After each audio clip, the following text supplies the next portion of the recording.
Bismillahirrahmanirrahim. Assalamualaikum warahmatullahi wabarakatuh. Bersua dalam berita perdana malam ini, saya Husin Ismail. Dan saya Nabila Hafizah Zainal Arifin. Berita-berita utama malam ini.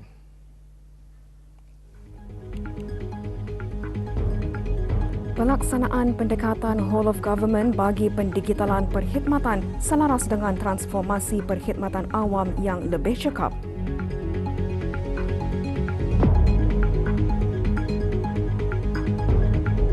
Amalan pertanian terbaik memastikan keluaran tempatan dapat bersaing di pasaran.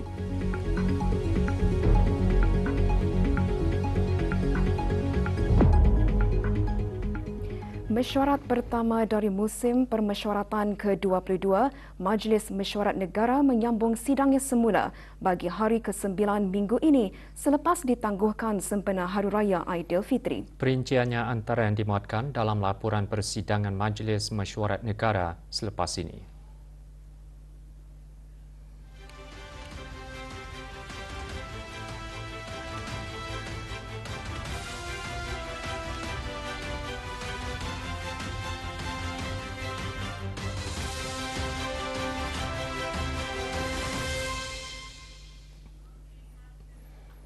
Tajuk-tajuk bagi 4 kementerian iaitu Kementerian Sumber-Sumber Utama dan Pelancongan, Kementerian Hal Ehwal Agama, Kementerian Pembangunan dan Kementerian Kebudayaan Belia dan Sukan diundi dan diluluskan pada mesyuarat pertama dari musim permesyuaratan ke-22 Majlis Mesyuarat Negara.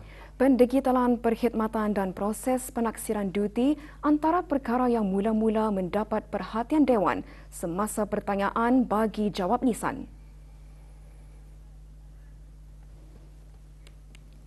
Pendekatan Whole of Government bagi pendigitalan perkhidmatan akan terus dilaksanakan. Yang berhormat Pihin Datuk Laila Raja, Major Jeneral Bersara Datuk Paduka Seri Awang Haji Halbi bin Haji Muhammad Yusof, Menteri di Jabatan Perdana Menteri dan Menteri Pertahanan kedua, menegaskan inisiatif tersebut selaras dengan usaha transformasi perkhidmatan awam yang lebih cekap, berimpak dan berteraskan rakyat. Berhubung pembangunan kapasiti digital, Yang Berhormat Pengeran Datuk Seri Setia Syamhari bin Pengeran Datuk Paduka Haji Mustafa, Menteri Pengangkutan dan Infokomunikasi menjelaskan usaha memperkukuh pembangunan bakat digital melalui pelbagai inisiatif dipergiat bagi memupuk minat dalam bidang teknologi, terutama dalam kalangan generasi muda. Bidang teknologi dan seterusnya menyumbang kepada pembangunan.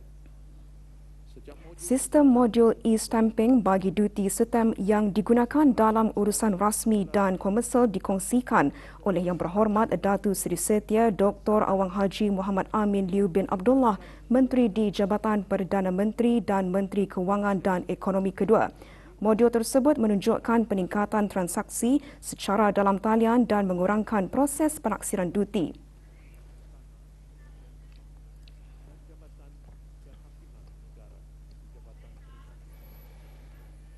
Juga disentuh dalam pertanyaan bagi jawab lisan inisiatif dakwah dan pelaksanaan teknologi dalam pendidikan.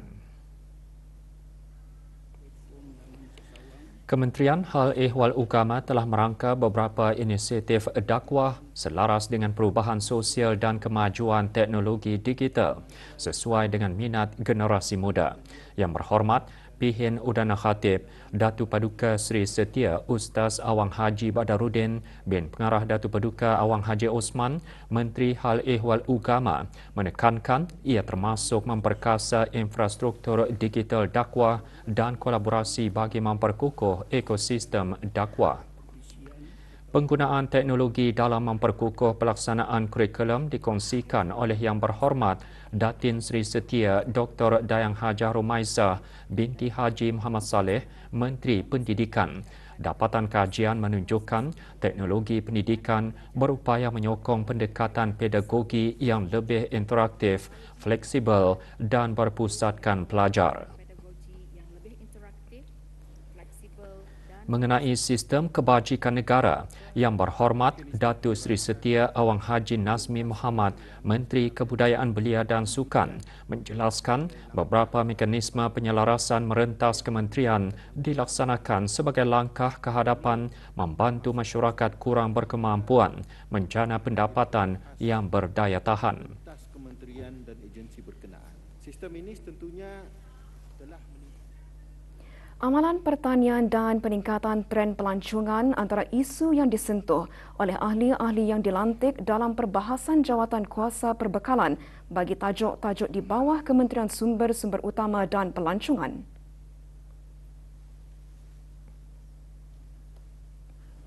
Kos operasi serta kehidupan harian. Pendapatan peladang di tahap mampan mampu menyokong kos operasi serta kehidupan harian. Seperti baja, benih dan logistik. Seterusnya, pelancong antarabangsa maupun domestik.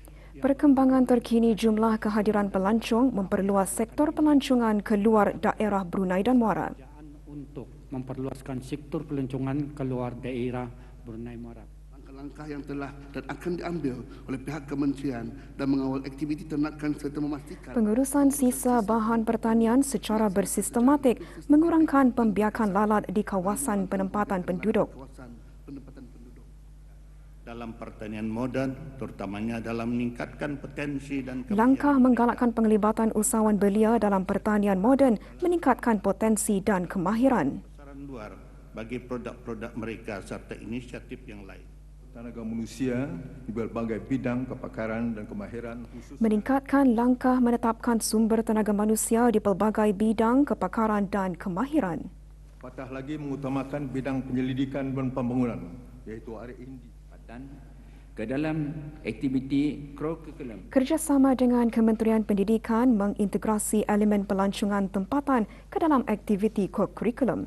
Pelancongan ataupun pertandingan berkaitan warisan Berkembang atau tidak dapat meneruskan usaha. Bantuan kepada golongan peladang muda merangkumi penyediaan tapak dan penggunaan teknologi pertanian moden. Modal, kekurangan pengetahuan dan kemahiran teknikal.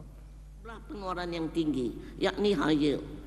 Untuk makluman, pada masa ini hanya terdapat Bekalan benih padi ditingkatkan dengan menambah jumlah pembekal benih serta pemeriksaan mengejut. padi ditingkatkan dengan menambah jumlah pembekal benih serta pemantauan dipertingkatkan melalui pemeriksaan mengejut.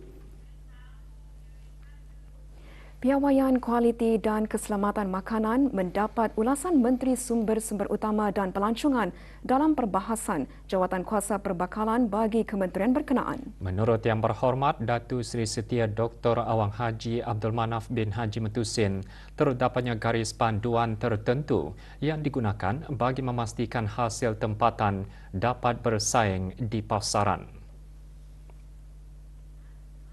Jabatan Pertanian menggalakkan pengusaha-pengusaha untuk mengadop good agriculture practice. Dengan adanya adoption of good agriculture practice ini di perikanan good agriculture practice dan juga kalau bagi ternakan good husbandry practice, ini akan membolehkan ladang itu diurus lebih teratur, lebih efisien dan juga lebih selamat.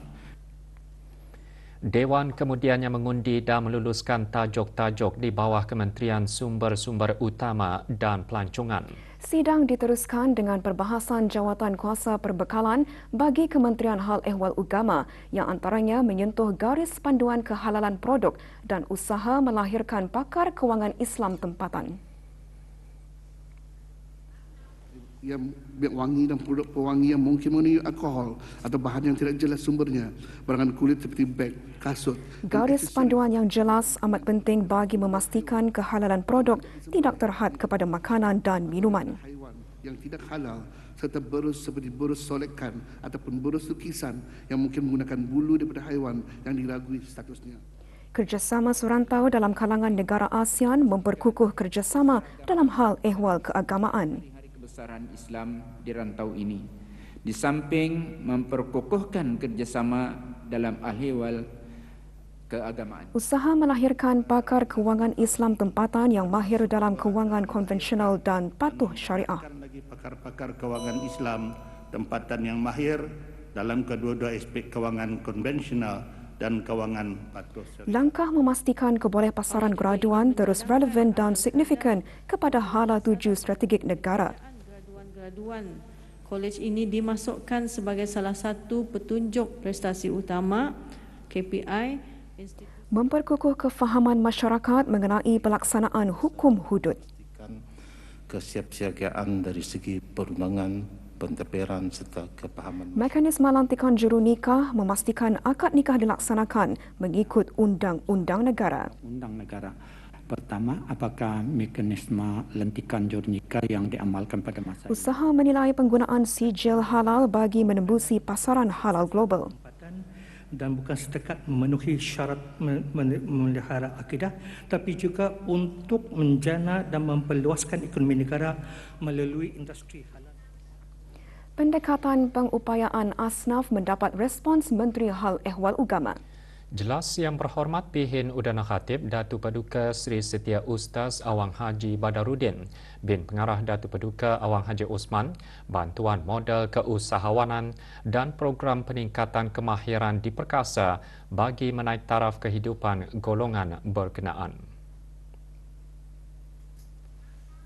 Kementerian Hal Agama melalui Jabatan Juzab sekarang ini memperkukuhkan pengurusan permohonan bantuan melalui proses penilaian yang lebih sistematik dan pemantauan yang berterusan bagi memastikan agihan dibuat secara lebih berkesan kepada golongan yang benar-benar memerlukan dan berhak.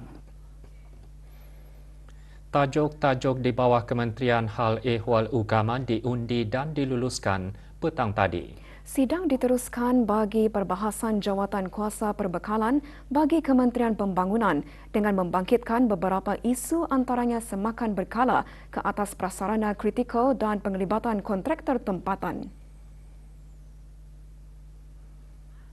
Berkala periodic review terhadap tapak dan laluan prasarana kritikal seperti bekalan elektrik, komunikasi. Semakan berkala terhadap tapak dan laluan prasarana kritikal memastikan kesiapsiagaan sistem negara. Dan berfungsi dengan menghadapi berbagai senario resiko perubahan iklim dan isu-isu. Kontraktor dan pembekal mempunyai kompetensi selain melibatkan kontraktor tempatan dalam industri pembinaan. Mempunyai kompetensi dan kebolehan yang berkaitan di samping menggalakkan pelibatan kontraktor tempatan di dalam industri pembinaan. Pelan tindakan perlu bagi menangani masalah penyelenggaraan jalan kampung secara sistematik. Kementerian dalam menangani masalah penyelenggaraan jalan kampung secara sistematik bukan sekadar bersifat sementara. Piawaian pembinaan antarabangsa diadaptasi ke atas prasarana dan projek-projek pembinaan negara. Serta bilakah jangkaan negara akan mencapai tahap 100% pengadaptasian standard ini? Dan sesuai dengan isu perubahan iklim pada masa ini. Kaedah campuran asfalt yang lebih dinamik bagi mengurangkan perbelanjaan dalam penyelenggaraan jalan raya. Dalam pemeliharaan dan kerja-kerja menampal yang dibuat pada masa ini. Projek Waste to Energy System meningkatkan kelestarian persekitaran alam sekitar. Bersih dan selamat di samping menghindarkan sebarang risiko pencemaran dan impak negatif. Peningkatan struktur jalan serta penggunaan teknologi menjamin ketahanan jalan raya.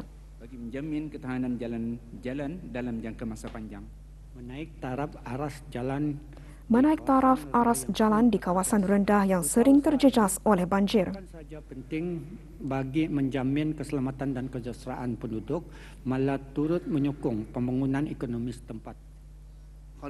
Usaha memperkasa inisiatif kitar semula secara menyeluruh dan bersepadu. Demi memastikan kelestarian alam sekitar semula untuk generasi akan datang. Melakukan kajian kapasiti dan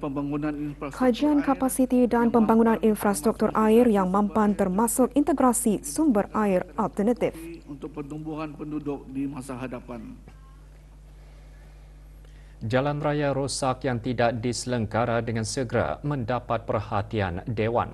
Yang berhormat Datuk Seri Setia Awang Haji Muhammad Juanda bin Haji Abdul Rashid, Menteri Pembangunan menjelaskan beberapa langkah penambahbaikan sedang dan akan dilaksanakan bagi meningkatkan kecepatan, kecekapan dan responsif sistem pemeliharaan jalan raya.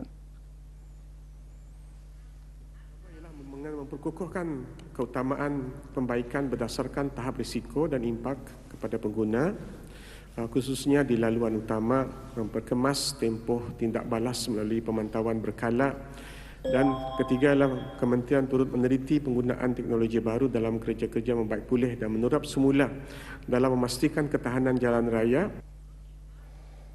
Usaha memelihara warisan budaya dan dasar pembangunan negara mengambil kira keperluan golongan OKU antara yang dibangkitkan semasa perbahasan jawatan kuasa perbekalan bagi Kementerian Kebudayaan, Belia dan Sukan. Sebelum perbahasan, Dewan telah mengundi dan meluluskan tajuk-tajuk di bawah Kementerian Pembangunan. Memelihara adat bersam serta warisan budaya negara Brunei Darussalam. Acara kebudayaan dan program tertentu. Usaha mengekalkan dan memelihara adat resam serta warisan budaya negara. Persembahan semata-mata. Bahkan perlu diperluaskan agar budaya tersebut dapat dihidupkan dan diamalkan dalam kehidupan seharian masyarakat. Program community sekaligus meningkatkan pembangunan kemudahan serta menyokong perkembangan ekonomi setempat.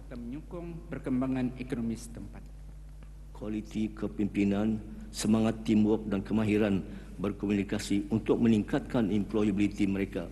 Program belia yang memberi peluang untuk membina perkembangan diri. Bersedia untuk bekerja. Bagi memastikan semua program yang dirancang dan dasar-dasar pembangunan negara mengambil kira keperluan. Memastikan program dan dasar pembangunan negara mengambil kira keperluan golongan OKU. Kekurangan fasiliti nisbah menjaga kepada kanak-kanak atau pertimbangan dasar sandaran kepada penetapan had umur pusat jagaan kanak-kanak. Untuk merancang dasar dan peraturan, melaksana, mengintegrasikan dan perancangan menubuhkan satu badan khas yang merancang dasar program pengukuhan ekosistem keusahawanan belia dan akses kepada permodalan. Selain itu, apakah bentuk sokongan yang diberikan kepada keluarga penjaga yang kini memikul tanggungjawab sokongan kepada keluarga penjaga warga emas agar beban penjagaan dapat dikurangkan. Akhir sekali, bagaimanakah kementerian memastikan bahawa bantuan yang diberikan tidak hanya menampung bantuan yang diberikan berperanan merapatkan jurang pendapatan indeks melalui pengupayaan ekonomi mampan. Asas sistem yang kukuh seperti SKN perlu disusuli dengan pengukuhan. Pembangunan fasiliti sukan menarik perhatian Dewan dengan Yang Berhormat Datuk Seri Setia Awang Haji Nazmi Muhammad, Menteri Kebudayaan Belia dan Sukan dalam ulasan perbahasan menjelaskan penyediaan fasiliti berskala besar memerlukan penelitian dengan keberkesanan pelaburan jangka panjang. Kerajaan menggalakkan penglibatan pihak swasta dalam membangun, mengurus dan menyelenggara fasiliti sukan sekaligus berpotensi menjana pertumbuhan ekonomi setempat serta mewujudkan peluang-peluang pekerjaan yang baru. Sejajar dengan ini, Kementerian telah dan sedang giat melaksanakan inisiatif Request for Proposal RFP bagi membuka peluang kepada syarikat-syarikat swasta untuk membangunkan fasiliti sukan. Dewan mengundi dan meluluskan tajuk-tajuk di bawah Kementerian Kebudayaan, Belia dan Sukan sebelum menangguhkan sidangnya petang tadi. Persidangan akan disambung esok pukul 9 pagi.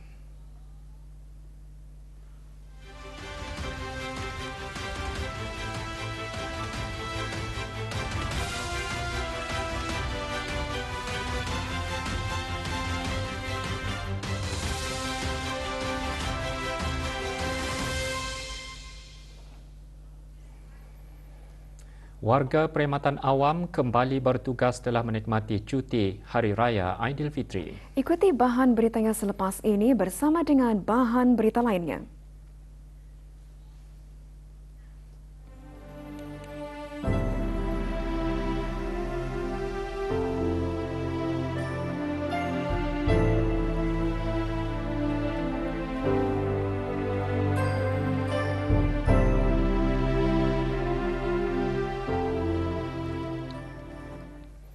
Warga Perkhidmatan Awam hari ini kembali bertugas setelah menikmati cuti Hari Raya Aidilfitri.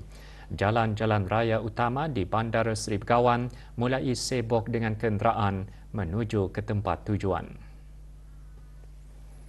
Tinjauan kru RTB di sekitar kawasan bangunan jabatan-jabatan kerajaan seawal pukul 7 pagi sudah kelihatan kenderaan memenuhi tempat letak kereta di kawasan tersebut. Kaki tangan sektor awam kembali bertugas dengan azam kecemerlangan, antaranya menggunakan semangat kemenangan Syawal untuk tingkatkan produktiviti.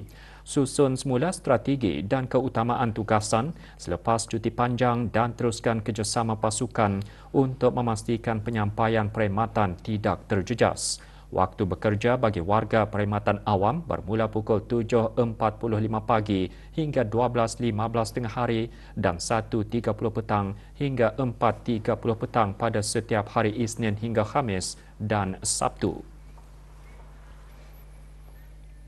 Negara Brunei Darussalam pada masa ini berada di penghujung fasa kedua monsun Timur Laut. Dalam tempoh ini, keadaan atmosfera lazimnya lebih stabil dengan pengurangan aktiviti hujan. Sejak 8 Mac lalu, tiada turunan hujan direkodkan di stesen pencerapan Jabatan Kaji Cuaca di Lapangan Terbang Antarabangsa Brunei. Setakat ini, jumlah turunan hujan direkodkan bagi bulan Mac 44.5 mm, lebih rendah berbanding jumlah purata normal bagi bulan Mac 143.4 mm. Negara Brunei Darussalam mengalami cuaca panas luar biasa. Dalam tempoh 3 hari kebelakangan, suhu maksimum harian direkodkan di beberapa kawasan mencapai sehingga 34.7 darjah Celsius. Bagi minggu terakhir bulan Mac ini, cuaca dijangka berterusan stabil dengan aktiviti hujan yang minimum, manakala suhu maksimum harian dijangkakan berada dalam lingkungan 33 darjah Celsius hingga 35 darjah Celsius. Orang ramai dinasihati untuk mengambil langkah berjaga-jaga dan keselamatan berikutan keadaan cuaca panas dan kering yang sedang berlaku dan dijangka berterusan bagi minggu yang akan datang. Bila orang lain memakai baju raya, ada orang masih pakai uniform. Setiap kali raya tiba, garis masa kita penuh dengan gambar keluarga, juadah, jalan pulang dan pelukan di pagi Syawal. Namun dalam masa yang sama, ada orang yang bangun di pagi raya bukan untuk bersiap ke rumah saudara mara. Mereka bangun untuk masuk shift kerja. Pewarta RTB Ahmad Murad Haji Awam Mohin ada laporannya. Bagi kaki tangan Hospital Suri Seri Begawan Kuala Belait, tugas sebagai seorang jururawat menghendaki mereka sentiasa bersedia untuk bertugas pada bila-bila masa dan dalam apa jua keadaan ketika diperlukan. Kru RTB daerah Belait sempat membuat tinjauan ke hospital berkenaan yang setentunya tidak lekang dari menerima pesakit. Apatah lagi semasa perayaan sambutan Hari Raya, perkhidmatan mereka sangat diperlukan bagi merawat pesakit-pesakit yang dimasukkan ke wad-wad hospital dan memerlukan rawatan tertentu.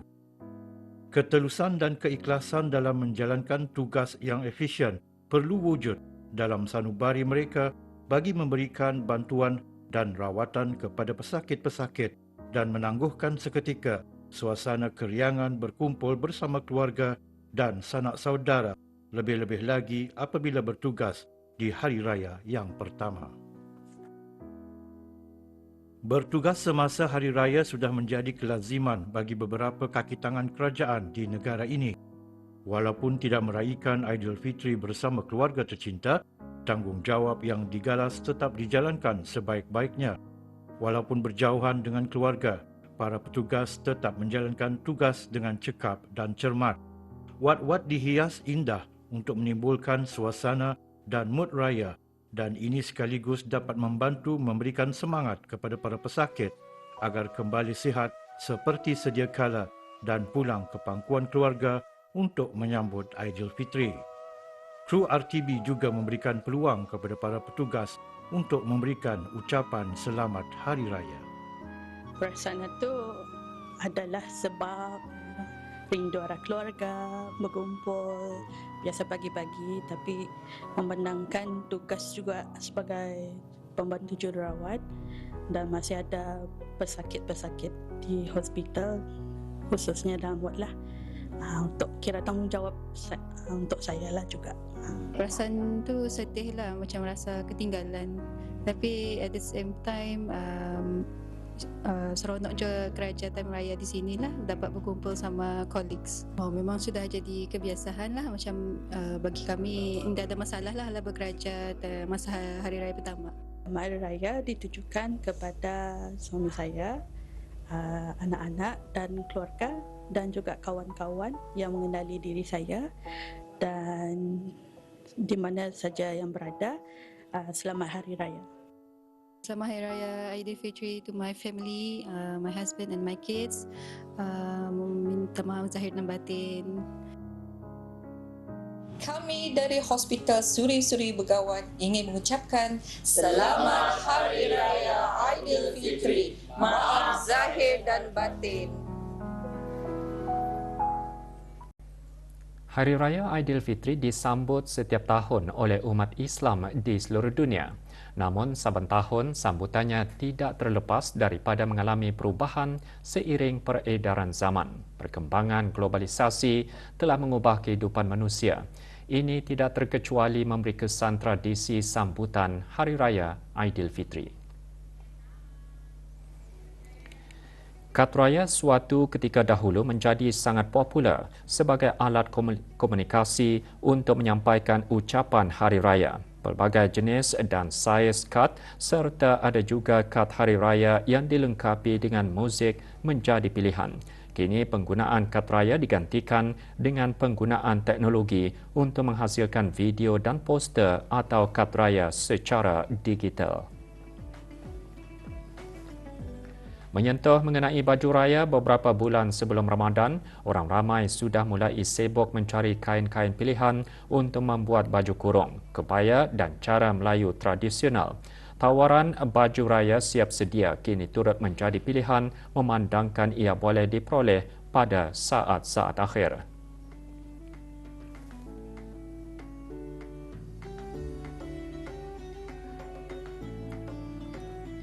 Pelita minyak yang dipasang di sekeliling rumah jelas memeriahkan suasana hari raya pada zaman dahulu. Ia dibuat sendiri menggunakan bekas tin susu atau buloh. Pada masa ini, penggunaan masih sahaja digunakan namun dipadankan lagi dengan lampu-lampu cucul moden beraneka warna.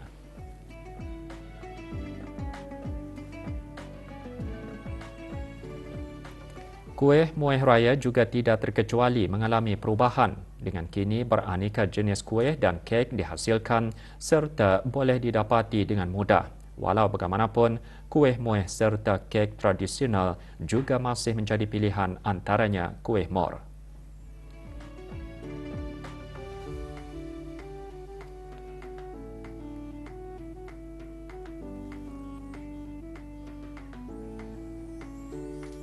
Di sebalik peredaran zaman, tradisi Hari Raya tidak seharusnya dilupakan agar ia kekal bermakna untuk generasi akan datang.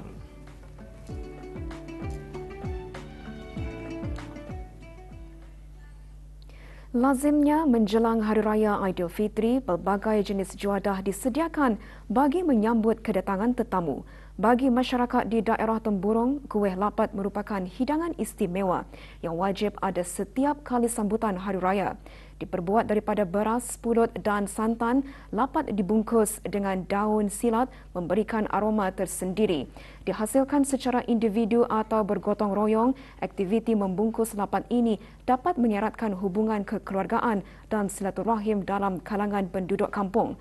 Lazimnya lapat dinikmati bersama kuah kacang, kari daging atau ayam.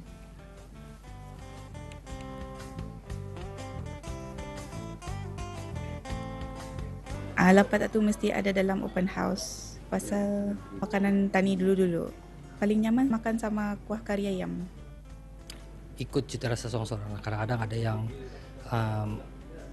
makan sama kuah kacang, macam contoh kuah sate lah, sama kari ayam, kari daging dan sebagainya. Kalau bagi saya, lapatan ni yang paling nyaman kuahnya kuah kacang. Bagi memastikan tradisi ini terus kekal, kaedah pembuatannya turut diajarkan kepada generasi muda agar warisan budaya ini tidak ditelan zaman.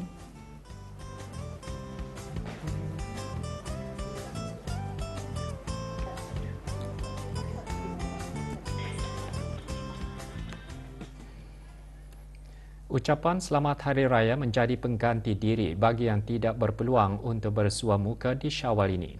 Kami kongsikan beberapa ucapan Hari Raya Aidilfitri.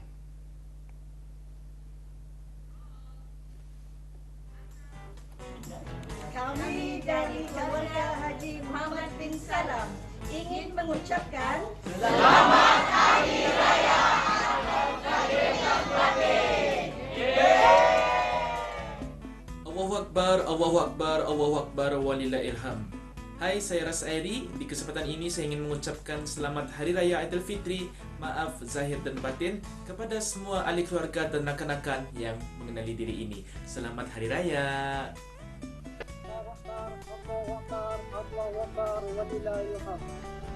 Kami daripada grup BKPN ingin mengucapkan Selamat Hari Raya Aidilfitri. Mohon maaf zahir dan batin.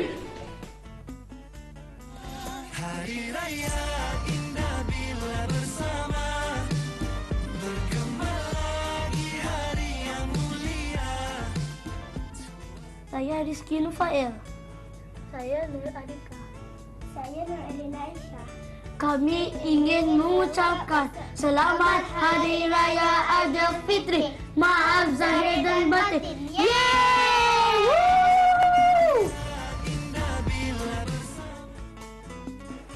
Bismillahirrahmanirrahim. Kami keluarga Pikiran Haji Mutahir dan Pikiran Muhammad dan Sayang Haja Husna binti Haji Nayan mengucapkan Selamat Hari Raya Aidilfitri. Maaf zahir dan batin. Allahu Akbar, Allahu Akbar, Allahu Akbar. Kami dari Kota London mengucapkan Selamat Hari Raya Aidilfitri. Maaf zahir dan batin.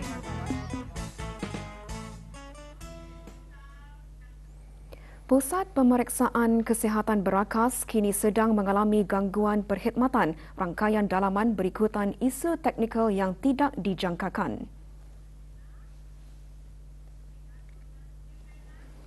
Kementerian Kesihatan dalam siaran medianya memaklumkan beberapa perkhidmatan kesihatan di Pusat Pemeriksaan Kesihatan Berakas terjejas berikutan sistem BRUHIMS tidak dapat diakses buat sementara waktu. Antara perkhidmatan terjejas adalah perkhidmatan pemeriksaan kesihatan pekerja asing termasuk klinik konsultasi pekerja asing, perkhidmatan suntikan dan perkhidmatan klinik kesihatan cara kerja. Bagi individu yang membuat janji temu bagi perkhidmatan berkenaan melalui aplikasi BruHealth, dinasihati menukar janji temu masing-masing melalui aplikasi BruHealth. Kementerian Kesihatan sedang berusaha menangani isu teknikal tersebut dengan segera. Bagi sebarang maklumat terkini, layari laman sesawang rasmi Kementerian Kesihatan atau melalui media sosial.